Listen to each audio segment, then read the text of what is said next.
Hello friends, मैं doctor Hemant Bhardwaj एक बार फिर से आपका स्वागत करता हूं मेरे यूट्यूब चैनल पर। आज हम बात करेंगे शुगर के बारे में। शुगर को डायबिटीज़ मेलिटस भी बोलते हैं और मधुमेह भी बोलते हैं। आइए सबसे पहले हम बात करते हैं कि किन कारणों की वजह से या किन लोगों की होने की ज़्यादा संभावना रहती है। जिन लोगों की थोड़ी सी लाइफ एक्टिव कम रहती है, जैसे जिनका लंबा सिटिंग का जॉब है, 8-8, 10-10, 12-12 घंटे जो लोग सिटिंग करते हैं, उनके होने की ज़्यादा संभावना रहती है। जो लोग लगातार मेंटल स्ट्रेस में रहते हैं, काफ़ी लंबे टाइम से मेंटल स्ट्रेस उनके चला आ रहा है, या उनका जॉब ऐसा है कि उसमें काफ़ी ज़्यादा मेंटल और कई बार फिजिकल स्ट्रेस भी ज़्यादा होता है, उन लोगों के भी होने की ज़्यादा संभावना रहती है।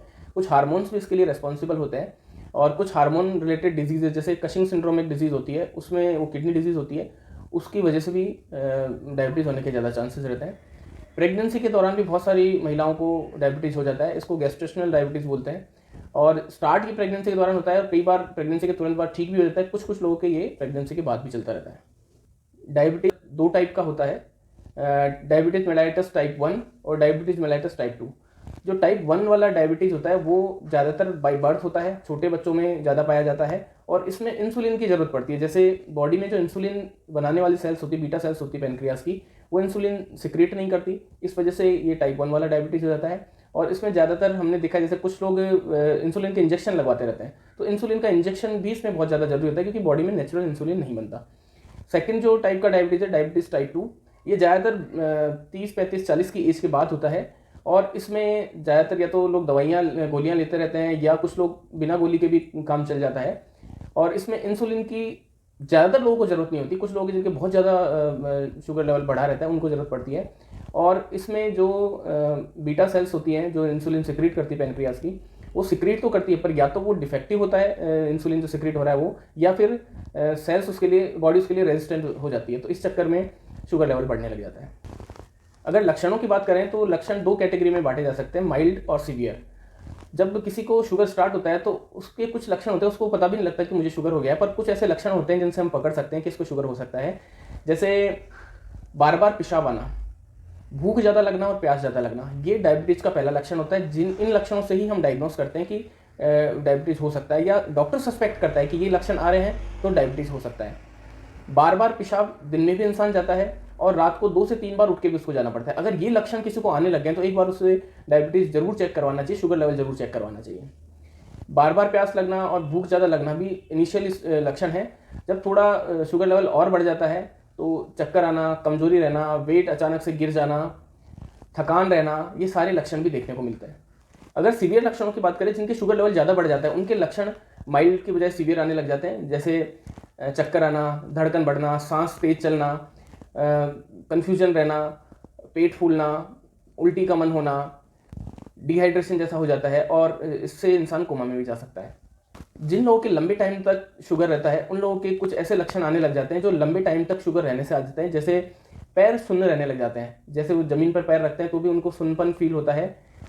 शुगर जो होता है लंबे टाइम तक हाई रहने से ये आंखों को डैमेज करता है, और आई साइट जो है वो कमज़ोर हो जाती है। कानों को भी डैमेज करता है, धीरे धीरे सुनना भी कम हो जाते हैं। और सबसे ज़्यादा इसका सीवियर इफेक्ट होता है किडनीज पे। लंबे टाइम तक हाई शुगर रहने से किडनी डिजीज़, किडनी फेलियर के चांसेस काफ़ी ज़्यादा हो। लंबे टाइम तक शुगर ज़्यादा रहने से हार्ट अटैक के भी बहुत ज़्यादा चांसेस होते हैं। और कुछ लोगों को जैसे कोई अल्सर हो जाता है या फोड़ा हो जाता है तो वो नॉन हीलिंग अल्सर में कन्वर्ट हो जाता है, और धीरे धीरे वो बढ़ता जाता है, वो ठीक नहीं होता क्योंकि शुगर लेवल बहुत ज़्यादा है। और कई बार तो ये नौबत आ जाती है कि वो हिस्सा काट के भी हटाना पड़ता है, तो इसको डायबिटिक फुट अल्सर बोलते हैं। ये बहुत सारे लोगों में कॉमन होता है, और ज़्यादा शुगर लेवल बढ़ने की वजह से ये हील नहीं हो पाता। नेक्स्ट हम बात करते हैं कि कौन कौन सी इन्वेस्टिगेशन हमें करवानी चाहिए। सबसे पहले इन्वेस्टिगेशन जो डॉक्टर सजेस्ट करता है वो जैसे ग्लूकोमीटर होता है, या लैब में अपन चेक करवाएं तो शुगर लेवल चेक करवाते हैं। शुगर लेवल एक तो फास्टिंग होता है, एक पीपी होता है, और एक रैंडम होता है। जो फास्टिंग होता है वो बिल्कुल खाली पेट करवाना होता है, उसकी नॉर्मल रेंज 70 से 110 मिलीग्राम पर डेसीलीटर होती है। जो सेकंड शुगर टेस्ट होता है, पीपी, मतलब खाना खाने के जस्ट 2 घंटे बाद किया जाता है टेस्ट, और इसकी नॉर्मल वैल्यू है 70 से लेके 140 तक मिलीग्राम पर डेसीलीटर तक होती है। थर्ड जो टेस्ट है वो है रैंडम शुगर। रैंडम शुगर दिन में कभी भी चेक की जा सकती है, और इसकी नॉर्मल रेंज होती है 70 टू 160 मिलीग्राम पर डेसीलीटर। शुगर शरीर में कितना डाइजेस्ट हो रहा है इसके लिए एक टेस्ट और होता है जिसको ग्लूकोज टॉलरेंस टेस्ट कहते हैं। इसमें 75 ग्राम शुगर पेशेंट को दिया जाता है, और उसके बाद उसका शुगर लेवल टेस्ट किया जाता है कि ये कितना डाइजेस्ट कर पा रहे हैं, कितना। अगर 200 से ऊपर इसमें इस टेस्ट के बाद आता है, शुगर लेने के बाद 200 से ऊपर शुगर लेवल आता है तो वो डायबिटिक हो सकता है, उससे नीचे नॉर्मल होता है। एक और बहुत अच्छा टेस्ट है डायबिटिक पेशेंट्स के लिए, HbA1c। HbA1c एक ऐसा टेस्ट है जिसमें लास्ट 2 से 3 महीने का एवरेज शुगर लेवल पता लग जाता है। इसकी नॉर्मल वैल्यू होती है 5.7% से नीचे तो नॉर्मल होता है, 5.7 to 6.4 जो होता है वो होती है प्री डायबिटिक स्टेज, मतलब आपको डायबिटीज अभी हुआ नहीं है पर निकट भविष्य में हो सकता है। 6.4 के अबाव जिनकी रीडिंग इसमें आती है उनके डायबिटीज होता है। नेक्स्ट हम बात करते हैं कि क्या डाइट में हमें चेंज करना चाहिए और क्या लाइफ स्टाइल में चेंज करना चाहिए। जैसा मैंने स्टार्टिंग में बताया, ये उन लोगों के ज़्यादा होता है जिनका लॉन्ग सिटिंग का वर्क है, जिनकी एक्टिव लाइफ कम है, तो उसके लिए उन लोगों को अपनी लाइफ स्टाइल में चेंज करना चाहिए। ये एक लाइफ स्टाइल डिसऑर्डर है, तो आपकी लाइफ स्टाइल ठीक कर लोगे तो काफ़ी हद तक शुगर ठीक होने का चांस रहेगा। जिन लोगों की एक्टिव लाइफ कम है वो मॉर्निंग वॉक शुरू करें, वो योगा एक्सरसाइज शुरू करें, और जिन लोगों के मेंटल स्ट्रेस वगैरह है वो उसको अवॉइड करने की कोशिश करें जैसे भी उनसे हो। डाइट की बात करें तो डाइट में हमें कुछ नेसेसरी चेंजेस करने चाहिए। जैसे किसी इंसान की डाइट 4 रोटी की है तो वो दिन में 2 बार 2-2 रोटी खाता है, तो उसको चेंज करना चाहिए, उसको वो 4 रोटियों को दिन में 4 बार खाना चाहिए। जैसे सुबह एक रोटी खा ली, दिन में एक रोटी खा ली, शाम को एक रोटी खा ली और रात को एक रोटी खा ली। हर 3 से 4 घंटे में शुगर पेशेंट को कुछ ना कुछ खाना चाहिए। या ऐसा कर सकते हैं कि दिन में 2 मेजर मील्स हो, उनमें भी क्वांटिटी थोड़ी कम रहनी चाहिए, और 2 माइनर मील्स हो जिनमें थोड़ा थोड़ा कुछ लें।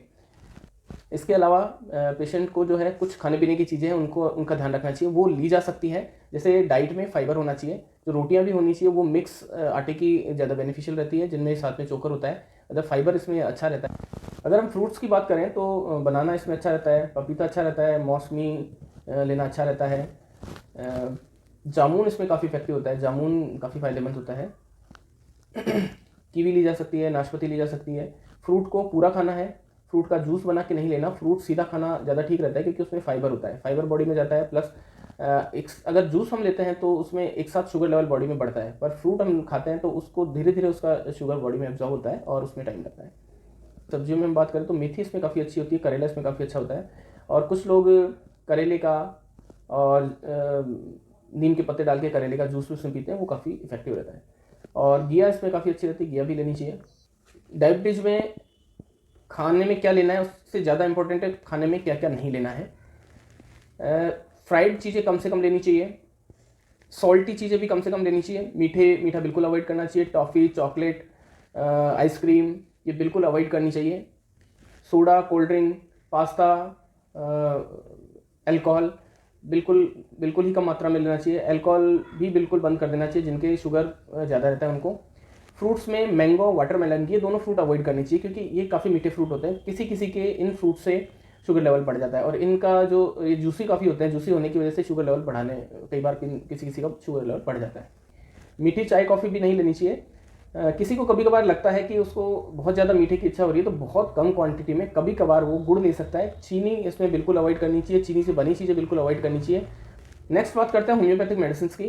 होम्योपैथिक मेडिसिन में 3 मदर टिंचर का एक कॉम्बिनेशन आपको बताता हूँ, ज़्यादातर पेशेंट में वो काफ़ी ज़्यादा इफेक्टिव रहता है। सीजेजियम जम्बोलिनम क्यू में, अब्रोमा अगस्टा क्यू में, और थर्ड मेडिसिन है सिफ्लेंड्रा इंडिका क्यू।